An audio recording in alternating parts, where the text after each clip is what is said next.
So the Star Wars Battlefront 2 beta is out. If you haven't played it yet, then you need to download it right now before the beta ends.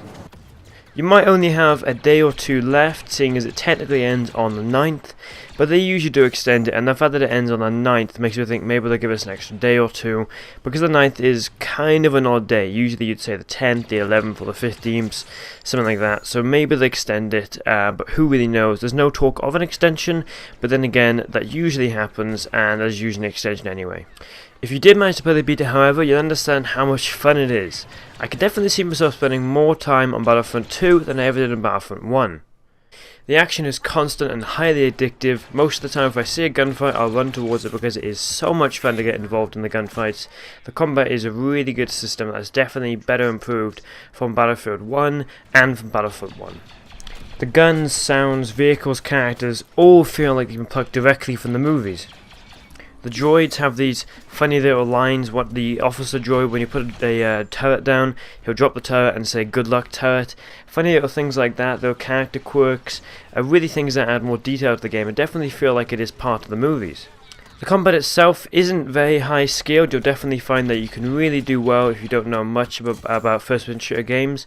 And I'll honestly say, if you're not a massive fan of Star Wars, you'll still really enjoy this game, even if you aren't a massive fan of FPS games. You'll definitely find that more experienced players will dominate the game, but you won't find that you'll be getting beaten down the whole time and that you can't do anything. There's definitely enough that means you can go up and have a fun time playing, as well as do well enough to help the team. There are a few balance issues. You definitely find you get trade kills quite a bit. That usually comes down to poor gun balance or systems that just make it hard for one person to hit another. I personally find the droids are slightly hard to hit. Maybe the hitbox is the same, but because they got these thin little legs and thin little bodies, I feel like I have a hard time hitting them.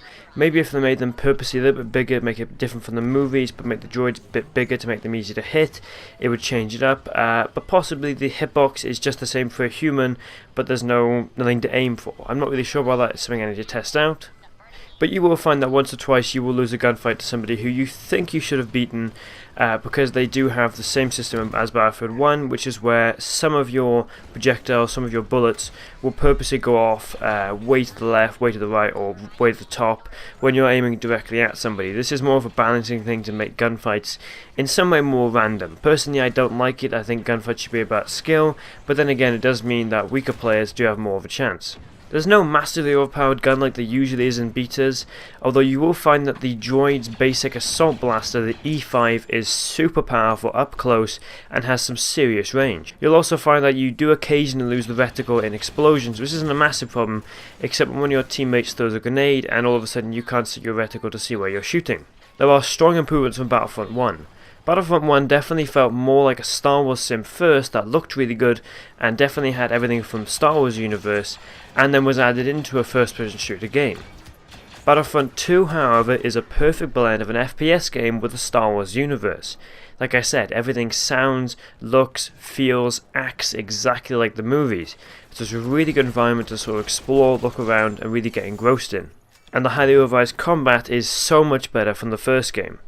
The new edition of Classics gives you multiple playstyles and roles to test out. The new battle point system is much more rewarding than random battle pickups. You don't find that the game starts, people rush towards the certain pickups, pick them up and instantly go off and do something. You really have to work to earn the best rewards like the faction heroes. The different reinforcements then are also a lot of fun. You can definitely go up and have a really good time playing as a Wookiee, which is a really good class to choose, as well as when you get certain vehicles on the Galactic Assault map. It's really fun to use them, although on that map, on the Naboo map, they are slightly limited. Star cards have also been revised, and although they're gained through loot crates, they definitely add more detail and possibilities to dominate the battlefield. Rather than the previous star card system, which was you pick any star card you want and use it, this one basically means that you pick this, it gives you this kind of bonus, but occasionally they'll change something about your character's special abilities.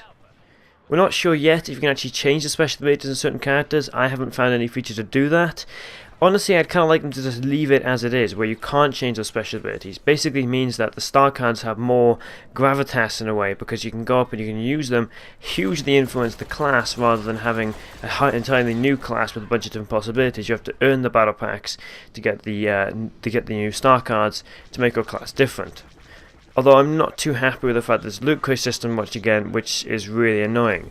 If it was some kind of game reward system where you get a certain amount of points playing the game and boom, you get the reward, the star card or something like that, I'd be happy with that. But the fact that it's again loot crates which can be bought with money is really a system that I want to get rid of. Now so far my favourite part of the beta has definitely been the space combat. Usually I avoid flying in video games, but the space combat in Battlefront 2 is extremely well done. Advanced players can definitely dominate and really take over the battlefield, but weaker players can definitely have a massive contribution to the team.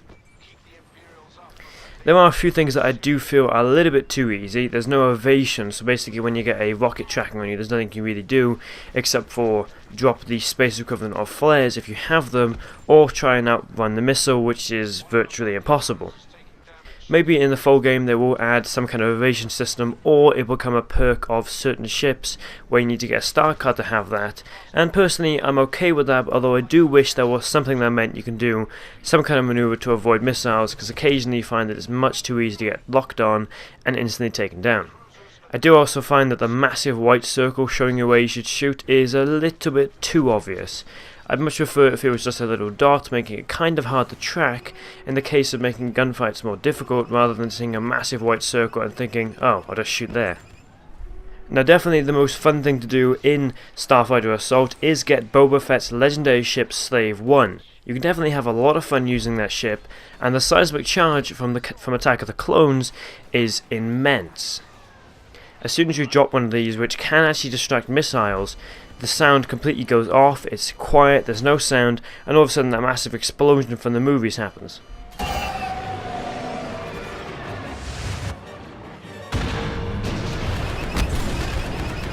Although the prequels were pretty terrible movies, they added a lot of concepts that are really cool and they really work well in Star Wars Battlefront 2. So now hopefully you guys enjoyed the video. This was a scripted video, it's the first time I've done one on this channel. Tell me if you prefer this sort of thing or the off-the-cuff thing I usually do. If you want some Shadow of War content, I can do that. I'll have the game when it comes out, and I'd like to do some content, but previously when I did Shadow of Mordor, it wasn't particularly well received, so maybe I'll do some, maybe I won't. Tell me down below in the comments if you want to see that.